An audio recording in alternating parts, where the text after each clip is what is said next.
అందరికి నమస్కారం. నాకు చాలా చాలా చాలా హ్యాపీగా ఉంది ఈరోజు ఇక్కడ రావడం. నా ప్రాణ స్నేహితుడు రామ్ చరణ్కి పుట్టినరోజు శుభాకాంక్షలు. మామూలుగా ప్రతి ఇయర్ జరుగుతూ ఉంటుంది అని తెలుస్తూ ఉంటూ చూస్తూ ఉంటాము. ఎంత గొప్పగా ఉంటుందో అండ్ కన్నుల పండగగా ఉంటుంది మీరు చేసే ప్రతి events.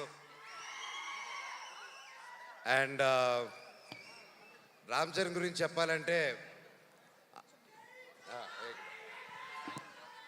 I got it.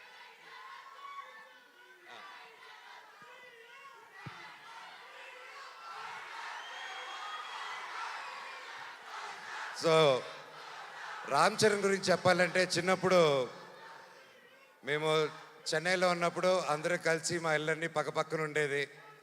And చాలా కళ్ళు పండగగా ఉండేది, ఎందుకంటే అంత వీధులన్నీ 2-3 వీధులు దూరమే ఉండేది అందరికీ. అండ్ చిన్నప్పటి నుంచి ఒక గుణం రామ్ చరణ్కి ఏంటంటే, అతనికి ఎదురొచ్చిన మనిషి ఎవరైనా కష్టాల్లో ఉంటే సహాయం చేసే గుణం. అది నిజంగా ఈ రోజుల్లో ఎవరికి ఉండదు. అలాగే ఎంత గొప్ప నటుడో అలాగే గొప్ప మనిషి రామ్ చరణ్. నన్ను పిలవగానే ఈరోజు ఇక్కడ రావడం కూడా కారణం అదే. ఒక స్నేహితుడుగా అది నా బాధ్యత నేను మాట్లాడడం రామ్ చరణ్ గారి గురించి. ఎంతోమందికి ఈ కాలంలో చాలా విలువైనది ఏంటంటే అండి స్నేహం. స్నేహం అంత ఈజీగా పోతుందండి. మనిషి ఎదిగే కొద్దీ కొత్త కొత్త ఫ్రెండ్స్, కొత్త కొత్త వాళ్ళని పరిచయాలు చేసుకొని పాత వాళ్ళని మర్చిపోయి వెళ్తూ ఉంటారు. సో అలాంటి కాలంలో రామ్ చరణ్ అనే వ్యక్తి అతని చిన్ననాటి స్నేహితుల దగ్గర నుంచి ఎవరెవరితో టచ్లో ఉన్నారో ఈ రోజు వరకు కూడా ప్రతి ఒక్కరితో టచ్లో ఉంటూ ఆ గొప్ప గుణం చాటిస్తూ ఉంటారు ప్రతిసారి. ఒకసారి నా సందర్భంలో రామ్ చరణ్ గారికి ఒకసారి నేను యుఎస్లో ఉన్నాను. దుబాయ్లో వచ్చేసి ఒక ఫ్యామిలీకి కష్టం వచ్చింది. ఒక చిన్న ఆడపిల్ల, మన తెలుగు ఆడపిల్ల దుబాయ్లో కష్టపడుతూ ఉంటే వాళ్ళు ఇమిగ్రేషన్ ప్రాబ్లం వచ్చి సిగ్నేచర్లు పెట్టి చేసుకొని పాస్పోర్ట్లు తీసుకొని కుటుంబాన్ని అంతా లాక్ చేశారు. నేను 2018 నేను యుఎస్లో ఉన్నప్పుడు ఫోన్లు వచ్చాయి, నేను చేస్తున్నాను. అండ్ నాకు బాగా టైట్ ఇబ్బందుల్లో ఉన్నాను. ఆ ఫ్యామిలీకి డబ్బు అవసరం వచ్చింది. నాకు అర్ధరాత్రి పూట ఎవరికి చేయాలో తెలియక టక్కని రామ్ చరణ్కి ఫోన్ చేశాను. చేసి, మిత్రమా, దుబాయ్లో ఒక ఆడపిల్ల వాళ్ళు ఇరుక్కొని ఉన్నారు, అర్జెంటుగా 5 లక్షలు కావాలి. నా వంతు నేను చేశాను, 5 లక్షలు తక్కువైందిరా, ఎలా చేయాలి మిత్రమా అంటే, అకౌంట్ నెంబర్ పెట్టు బాబాయ్ అని ఒక్క క్షణంలో పంపించాడు. నిజంగా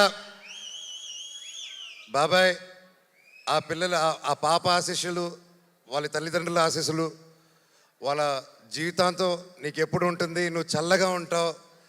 ఆ శివుడిని కూడా నేను అదే కోరుకుంటున్నాను, నీకే కష్టం లేకుండా సుఖంగా ఇంకా వరల్డ్ వైడ్లో ఇంకా నంబర్ 1 స్టార్ అయిపోవాలి వరల్డ్ మ్యాప్లో అని ఆ భగవంతుడిని కోరుకుంటున్నాను. అండ్ లాస్ట్లో సింపుల్గా చెప్పాలంటే, లాస్ట్ చెప్తారు, అందరూ ఇందాక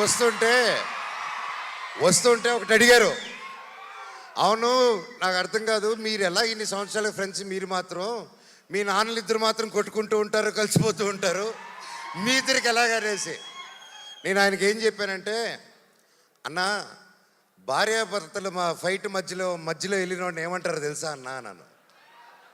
సో ఆ పొరపాటు మాత్రం చేయకూడదు. వాళ్ళిద్దరు కూడా అంతే, కొట్టుకుంటారు, కలిసిపోతూ ఉంటారు. వాళ్ళు ఒక క్యూట్ టామ్ అండ్ జెర్రీ లాగా అనమాట. వాళ్ళ రిలేషన్ దాదాపు 45 సంవత్సరాల నుంచి వాళ్ళ మిత్రులు ఒకే ఇండస్ట్రీలో పనిచేసుకుంటూ వచ్చారు. సో వాళ్ళు కూడా ఎల్లకాలం కలిసి ఉండాలని, చల్లగా ఉండాలని ఆ దేవుడిని కోరుకుంటూ, లాస్ట్లో a relationship between mega family and Manchu family should be like fish and water, but should not be like fish and man. Love you all and all the very best. నా పవన్ కళ్యాణ్ అన్నకు కూడా ఆల్ ది బెస్ట్ అన్నయ్య. ప్రతి ఒక్కరికి పేరున ఇక్కడికి వచ్చి ప్రతి ఒక్కరికి ధన్యవాదాలు. Thank you so much. I love you all. Thank you. Thank you thank you darling. Manoj garu, thank you so much for coming and gracing the okay ఇప్పుడు ఇందాక